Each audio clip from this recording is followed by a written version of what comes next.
Editor Dan here. I was going to split this video up, but it was just so free flowing, and I decided not to. So enjoy the video.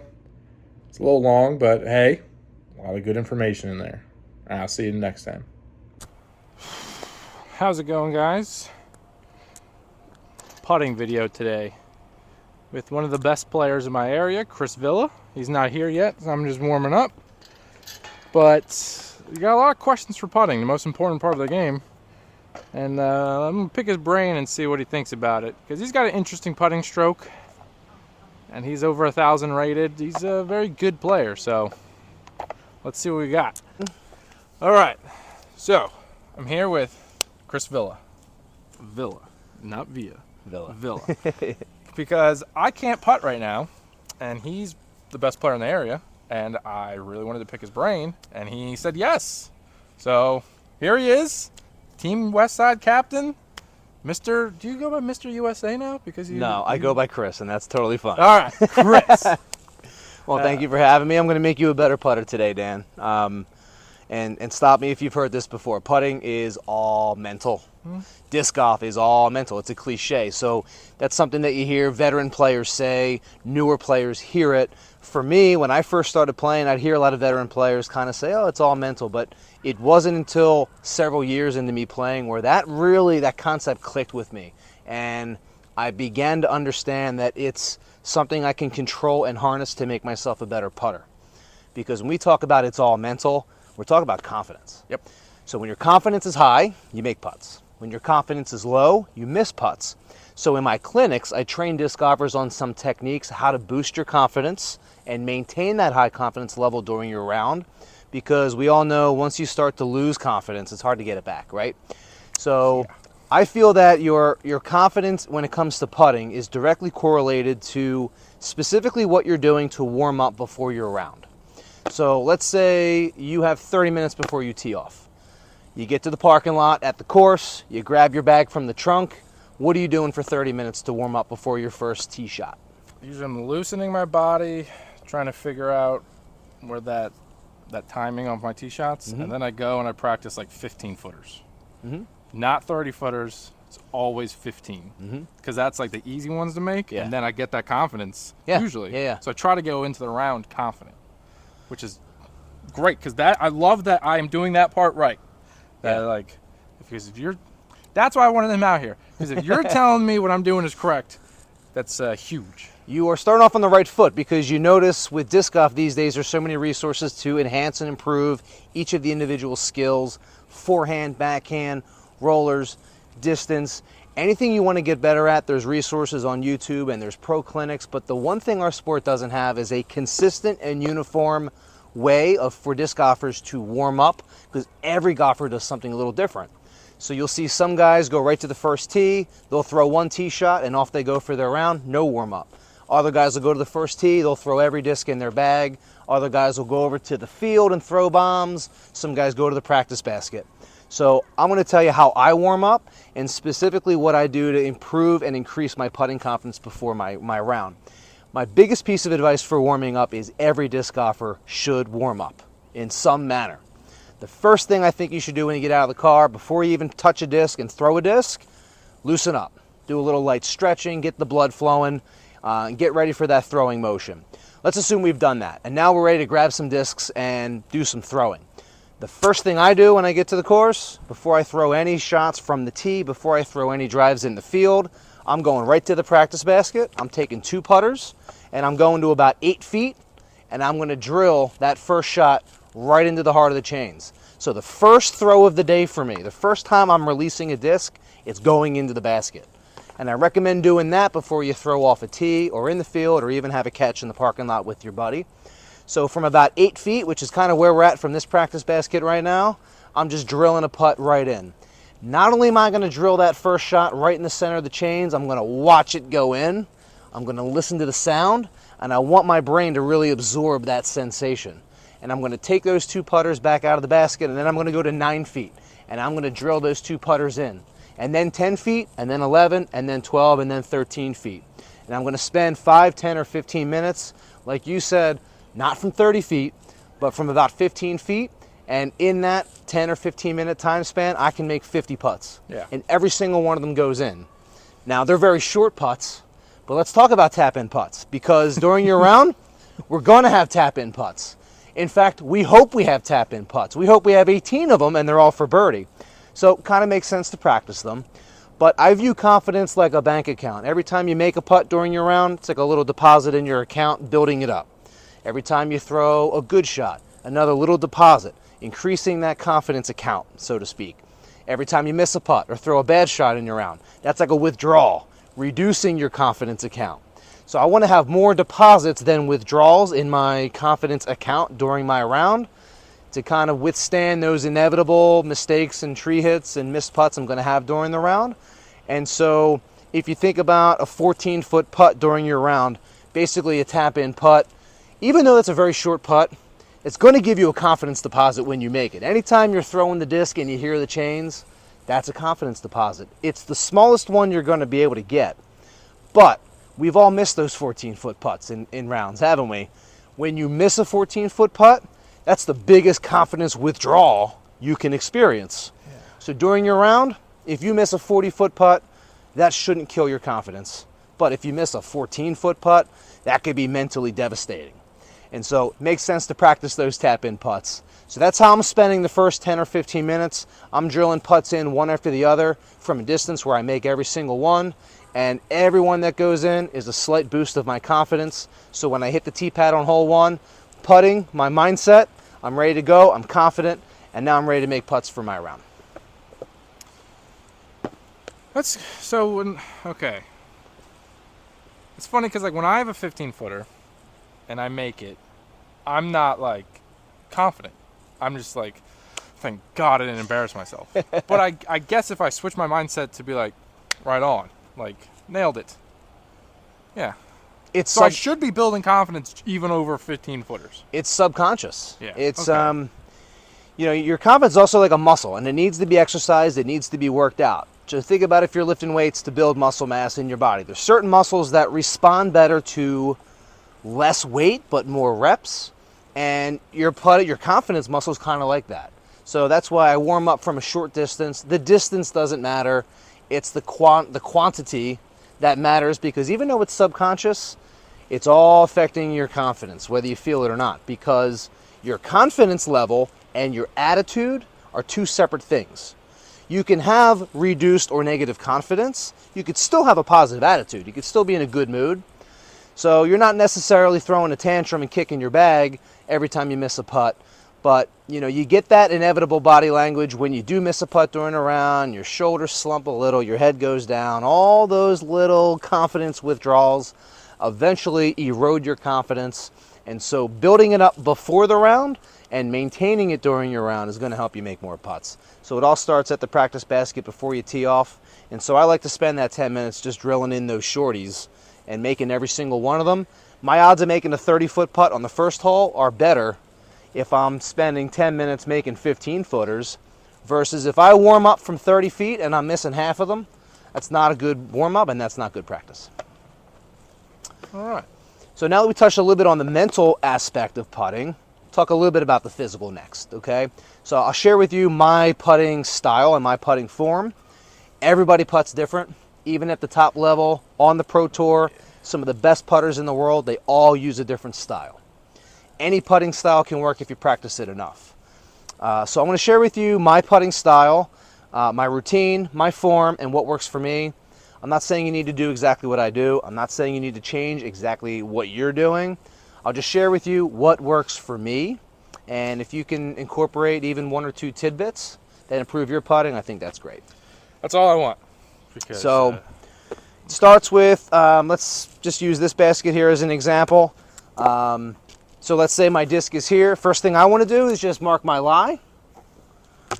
And then the next thing I want to do is get my feet set.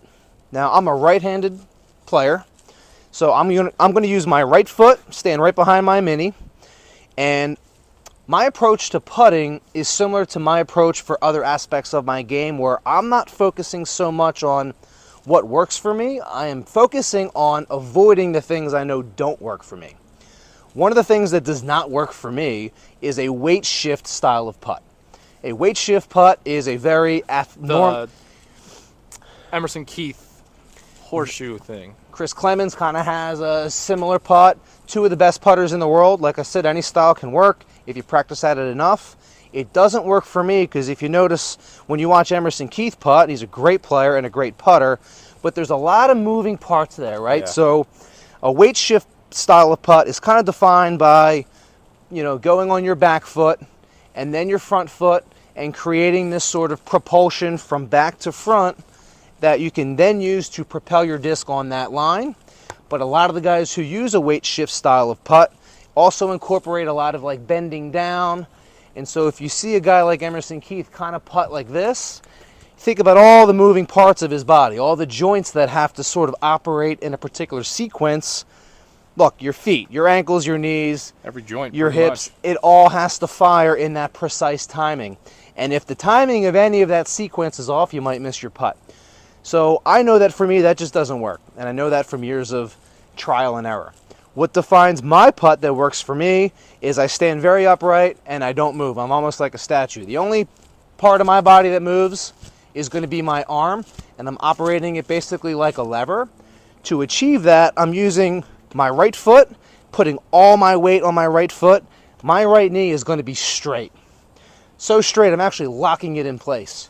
If my right knee is even a little bit bent, you sort of get that natural tendency to go back on your back foot. That's a natural athletic motion if you grew up playing any sport with a defensive component, soccer, basketball, football, infield and baseball. You're taught athletic stance, right? That allows you to move left, right, forward or backward at moment's notice. When you're putting from 30 feet, you don't need all of that motion because it's more accuracy and less about power. So what works for me is to stand very still, use only my arm as my only moving joint, my only moving part, and keeping my right knee completely kind of square and locked like this prevents the inevitable kind of leaning back that I know just doesn't work for me. So I keep the right foot straight, the right knee locked. I keep all my weight over my right foot. I'm very upright, I'm very still. My left foot generally is straight back. Now I'm never going to putt one-legged, but I kind of feel like I could. Yeah. Because there's no weight on my my left leg. If I'm on flat ground, my left leg is generally straight back, and I'm just using it to kind of maintain my balance. Sometimes we find ourselves on a slope or on a hill when we're putting in disc golf, so my left leg might move left or right, kind of depending on the slope that I'm on. But I'm also conscious that I stay on my left toe, like almost like a tippy toe. Because if I'm on the ball of my foot, again, you get that sort of natural tendency to lean back on it. If I'm on the heel, again, you get that weight shift tendency.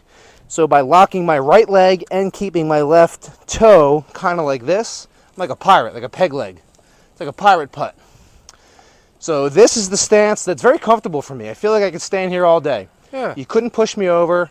It's not uncomfortable. It's not painful. But now it just forces the only moving part of my body to be my arm, operating like a lever. And then the only thing that changes is my aiming point, because the farther back I am, the higher up I have to aim to get my disc there. And then I have to focus on my follow through. So when I release my putt, what works for me is I want my hand to be shaking hands with the basket like this upon release. Yeah. I want my thumb to be lined up with my nose. I just know for me, if my thumb ends up kind of like lower than my nose, I'm usually missing my putt low. If my thumb ends up here, I'm usually missing high. So I just know if I kind of end my form like this, and my nose and my thumb are lined up, my hand is sort of out shaking hands with the basket, that's generally the form that's going to work for me to have success. This is the style of putt I use from anywhere from 0 feet to about 40. So up till 40 feet, you're not involving the legs for added power at all. Nope. That's peg leg to see arm only. That is what I think a lot of people are not talking about at all. Because everyone, I understand, like I have thick legs from soccer, so it's like free real estate to use it, but it's more things to think about and more things that could go wrong. More variables. Yeah. So think about, I'm flipping through the TV channels one night, I see Professional Darts is on ESPN. And I'm watching these guys throw darts, and these pro dart throwers are amazing. And I don't know the distance for a professional dartboard. I mean, it's short, 10 feet maybe. But you watch these professional dart throwers, they don't move anything other than the wrist. It's just complete still and then just a little flick of the wrist, because they don't need to generate the power to get the dart there at that distance. It's all about accuracy for them. And so very still and just a slight flick of the wrist. If the dartboard was 100 feet away, I'm sure the whole motion would be a lot different. And I approach a 30 or 35 foot putt the same way. I don't need to incorporate all of these core muscles or my legs to get the disc to reach 30, 35 feet. I'm comfortable arm only up to about 40. From 40 to 60 feet, I basically use the same putt, but I incorporate a little bit of a step. Yeah. So I start to have to incorporate my lower half a little bit from 40 to 60 feet. And then from 60 feet and beyond, I'm using a completely different style. We can have another video about that one day. But that's more of a throwing style for me. But I can use this sort of peg leg style, so to speak, up to about 40 feet. And so far, it's been working pretty good for me. I would say so, considering your rating and all your wins. You just won back-to-back, didn't you? Picked up a couple wins this weekend. I putted pretty well. Got the pizza trophy. I got the Carl in honor of our friend trophy. Cubby, who we all know love two things, disc golf and pizza.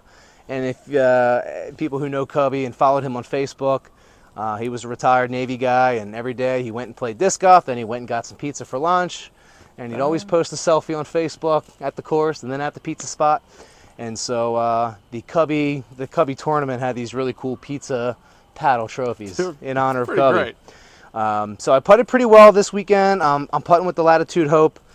For me, it goes in. Once it stops going in, I'll switch to something else. And I would say for people who are struggling with their putting style, maybe not making as many putts as they'd like, don't be afraid to try new things. Switch up your routine, switch up your form, switch up your style, switch up the putter you're using, and nothing duplicates practice. That's the only way to get good at it is to practice. There's one other tip that I would recommend you can employ, and maybe your viewers as well, because when we talk about the importance of maintaining confidence, one thing I like to do, and I teach a lot of disc golfers this in my clinic. I have some players that I've worked with that use this technique on every putt that they do. This is a technique I use sometimes, but in a tournament, when I mark my lie, let's say hypothetically I'm at about 25 feet. Now in a tournament, if that's an important putt, a 25-foot putt can be kind of scary. So what I like to do is I mark my lie and then I take 2 steps back from it. So let's say I have a 25-foot putt. Now I'm standing at about 35 feet.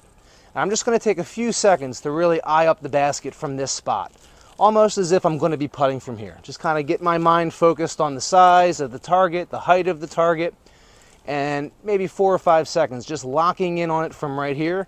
And then I take 2 big steps forward to my lie. Now all of a sudden, how much bigger does that basket look? A lot bigger. At 25 feet versus 33 feet, you get that little tiny confidence boost. And so not a bad idea on every putt. Take 2 steps back, eye up your target, and then when you're ready, take your 2 steps forward to your lie, get that little bit of confidence boost. Wow, this is actually a lot closer, isn't it? And then you put it in. And so I just learned this a couple years ago, but like scientifically, when you're nervous, you think that you're going to throw harder, but because you're nervous, your like muscles lock up and you throw weaker. So like if you are nervous and you do a 30-footer like mentally, and then you do that same 30-footer while nervous, but from closer, it will like counteract it. Yeah. Scientifically and like mentally. Happens in disc golf all the time, doesn't it? That's a great tip. So if you think about when you're playing in a tournament where people are watching, or you're nervous, or you have this tournament pressure, what do you typically throw better? A really hard far drive or a short putt? Far drive. Far drives are usually easier to overcome the nerves and the pressure, because by the time you're releasing your drive, that is maybe step 4, 5, or 6 in an 8-step process. Whatever your routine may be for throwing a drive, you're not just standing there and then throwing. There's these steps that lead up to it. And so with each step that you're performing before you release, your muscle memory and your mind kind of takes over. You kind of get into that autopilot mode. And so the more steps you kind of have, the easier you can get into the zone. Putting has fewer steps because there's no sort of X step and run up and reach back. It's a lot of like from 0 to 60. You're not putting and now you are. Yeah. And the nerves and the pressure can kind of affect you a little bit more. If you can develop a putting routine that has multiple steps in the process. A good example is you mark your lie, you take 2 steps back, you look at the target, you inhale, you exhale. By the time you step up to your putt, the nerves have sort of faded a little bit because now you're in the process. So incorporating a few steps before you release helps you kind of get on that conveyor belt where you kind of end up getting into that autopilot mode. So by the time you're ready to actually release your putt, now you're 4 or 5 steps into the process. The pressure and the nerves don't affect you as much. Yeah, stay loose. So it's even people that are 1,000 rated, they just know it's mental. That's It's all it. mental. It's all mental. It's all mental. It's all mental. So fun. practice, practice, practice. Stay positive. Be positive on the course, off the course. Be nice to your card mates. Maintain a positive attitude. All those things are going to help boost that confidence account. And the higher that confidence level is, the more putts you're going to make. Cool. Now, I just want you to look at my putting form and see Yeah. if there's anything like glaring. Yeah. All right. So kind of go through your routine and just act like this is, a 25-foot putt in the heat of the moment in a tournament round. What do I usually do? I usually like having 2 putters. I think that's like kind of common. Mm-hmm.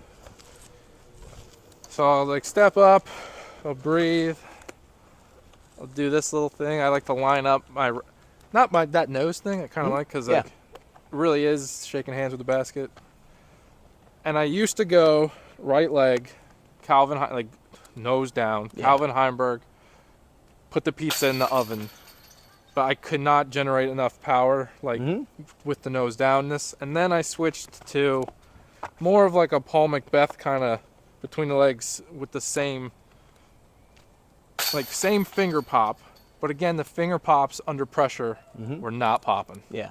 And now, I don't know if it's Chris Dickerson or Gannon, but Gannon brings it like all the way to his left thigh and then just kind of like throws it. And it's like wobbling, but it's spinning, and like I'm just looking and throwing, and they keep going in. Like 25 footers feel like nothing now, and that's what I wanna keep doing this like left leg kind of thing. I don't know what's happening. Like I just started like Muddy Run. I had 4 spit outs. I hit pole dead center flat from 10 feet away. Spit out, rolled down the hill on 16 or 17, whatever that hole is, 17. And I was just I wanted to quit disc golf. I wanted to just give it up. And then I just went in my basement and changed one thing, went outside, and it's been that honeymoon phase. But I want to make sure that coming down is like this is fine. And it feels fine. But that's why I wanted you to be like, yeah, like tweak this, tweak that. Try Well, this, try one that. thing I like that you have changed is when you kind of have this putting style where you're bringing the disc down low, kind of between your legs, you're way more likely to miss your putt low. Okay. And so, because I kind of used to putt like that, and then I miss putt missing low all the time. low, hitting the tray is my most common miss. So, one of the things that I incorporated and I started making more putts dead center, and now if I miss, I'm more likely to miss high, is just starting the disc a little bit lower. So I like that now you're kind of using more of a Gannon style where he's kind of keeping it. Yeah, His is a little unusual because he kind of comes across his body a little bit. He's an unusual kid. And if it's been going in for you, well, it's been going in for Gannon a lot lately as well. So that's the one reason that I would eliminate anything that involves bringing the disc down anywhere near your knees, because now you're bending over. That's probably why I think it's common to miss low, because you want to get your chest up. You want to sort of have your chest really in line with the basket. When you're bringing it down, now your chest is sort of facing the ground, and you'd really have to overcompensate by releasing and following through higher. And it's nose down too because the finger popping. So every distance is a little bit different. Your form from 20 feet is going to be a little different than 40 feet. There's going to be a lot of similarities, but certainly within the 20, 25, or 30 foot range, I like to have my chest sort of up and out, and I want to avoid anything where my chest is sort of down, like kind of focused toward the ground, because then you're very likely to miss low. So I like starting, like when I putt, I kind of keep the putter here, and I'm more of a pitch putter than a spin putter, but I want to avoid bringing it down anywhere between my knees. And so I like the fact that you've sort of eliminated that. You're less likely to miss low. Yeah. That makes... I never really thought about like the Because like in soccer, you want to kick over the ball. In golf, you want to get over it. But in disc golf, the putter does so much of the work that you can just stay straight and let it glide there instead of having to force it. Golf's a lot different because you're trying to have your club face strike the ball, and so your point of impact and your aiming point is directly below you. In disc golf, your arm is really the club, and so you really want your chest to kind of really be facing your target. The impact is going to be your disc hitting the chains. So I like a style of putt that kind of keeps me upright, kind of keeps my chest really pointed at the basket, and I avoid anything where I'm sort of bending over at the waist. And I think the taller I stand, the more likely I am to put it in, the less likely I am to hit the low part of the tray. It's also like a confidence thing. Because like if I'm missing putts, I'm getting depressed. I'm like leaning forward. But if I'm holding my chest up high and I'm confident, it's like double, mental and physical. And you don't realize it till it's too late. So in a tournament where you've missed a few putts, now you're kind of getting down on yourself. Sometimes you find yourself, you miss an easy putt. Maybe it's the third or fourth one you've missed in the round. And after you miss the putt, you think to yourself, I wasn't focused at all. You feel like you just sort of went through the motions. And that's that negative. You could still be in a good mood. You could still have a positive attitude. But that's that negative account balance of your confidence sort of subconsciously taking over. And your body language never hides it. So the best thing you can do is sort of avoid those things that will erode your confidence. It starts by just making 30 straight putts before you even kick off your round. You want to just sort of build that confidence level up high so you can absorb the inevitable withdrawals that are going to happen in a golf round. And so building up that confidence for 15, 20 minutes or longer before the round is going to allow you to sort of overcome those inevitable tree hits, missed putts, and negative things you're going to experience on the course. All right. Well, thank you, Chris. Appreciate it. Appreciate you taking the time. Good luck this weekend. Thank you. Yeah, we're out here at Iron Hill, and so let's say we go play some holes, and we'll put some of these tactics to use, huh? Cool.